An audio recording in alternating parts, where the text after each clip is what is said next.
Hi, I'm Tim Bradner. Welcome to Capital Views, and welcome today to Karen Matthias, the Executive Director of the Council of Alaska Producers, one of the two major trade associations for the mining industry in Alaska. The other one, of course, is the Alaska Miners Association, kind of a long-term legacy trade association. Karen, maybe you could explain the difference between the Producers Council and the Miners Association.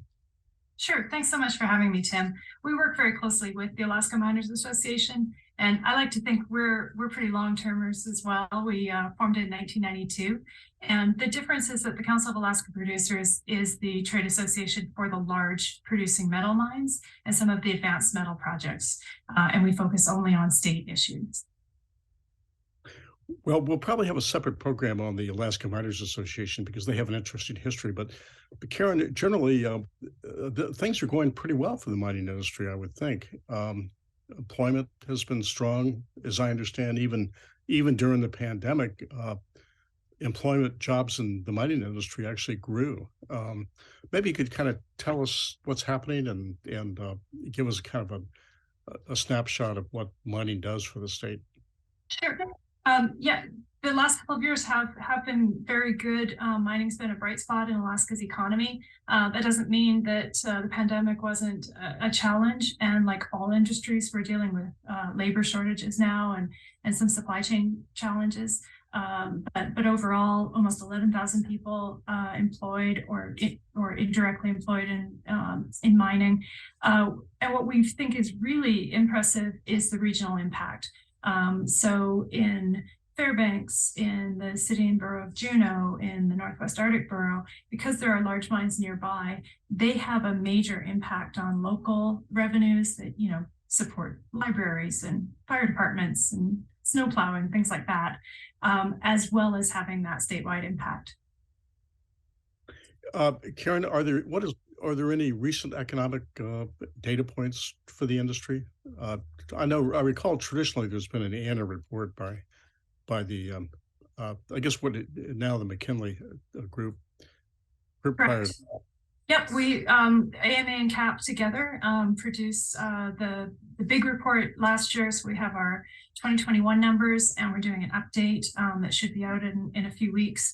One of the things that we're excited about, we've just been asking for the last few years for them to calculate how much goods and services are being bought in Alaska from Alaska companies, and that could be small, mom and pop operations or larger operations.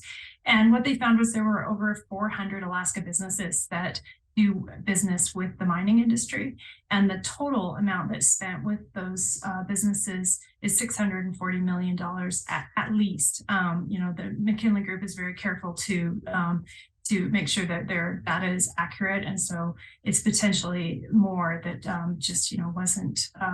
wasn't able to get all of the answers from all of the smaller operations. Karen, you mentioned labor shortages. I mean, how serious a problem has that been? And are there training programs underway to maybe try to get more Alaskans up to speed and in terms of skills? Because these are very good jobs. They are good jobs, and the industry gave over $1 million last year to the university and to vocational programs in order to help train Alaskans for good jobs in the mining industry. There are jobs available at every large mine right now. I talked to one HR person who told me, I don't tell them what job is available. I ask them what their skills are, and I can almost always find a job in mining that works with that skill set. Because when you think about a mining operation, in addition to the mining itself, there are communities that support the mine, so there's jobs in food services and camp management and transportation, as well as logistics and warehousing and EMTs. So it's really not just the underground miner, but there's a whole wide range of employment opportunities for Alaskans. Karen, maybe you could just tick off a few of the larger mines near existing communities. I think a lot of folks don't realize, for example, that Juneau is a big mining town. There's two large metal mines right outside of Juneau. It's a big. That's right. Greens Creek Mine and Kensington Mine are both in the city and borough of Juneau, so they pay city taxes, property taxes, and are actually the largest taxpayers to the city and borough of Juneau. And people who are working in those mines go to work by boat, and it's a long enough day that they will stay at the camp for their for the period of their shift, whether that's 1, 2, 3 weeks, and then come back. But it is possible to make it in a day. Then there's also up in the interior, of course, there's a lot of mining.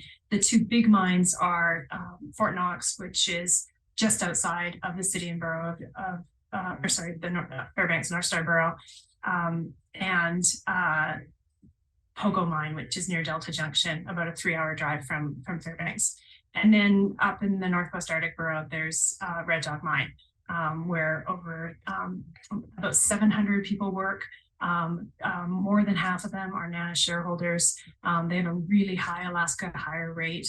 And it's one of the largest zinc mines in the world, and it's been operating since 1989 on NANA land.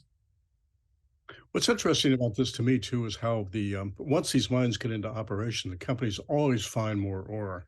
Greens Creek, there was once a point where they were going to close down, deplete their reserves at a certain point, and they keep finding more. It keeps going. The same with Red Dog.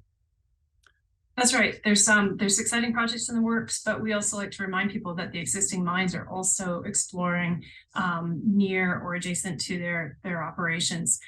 So Greens Creek and Red Dog both produced or started producing in 1989. Fort Knox, Kinross has expanded recently to the Gill project. You've got exploration going on at Kensington as well, and Pogo. So these are really long-term economic engines for the regions. Well, we're fortunate to have them. Well, Karen, thanks for joining us today, and good luck to you, and we'll be talking again soon. Thanks very much, Tim. Thank you for joining us.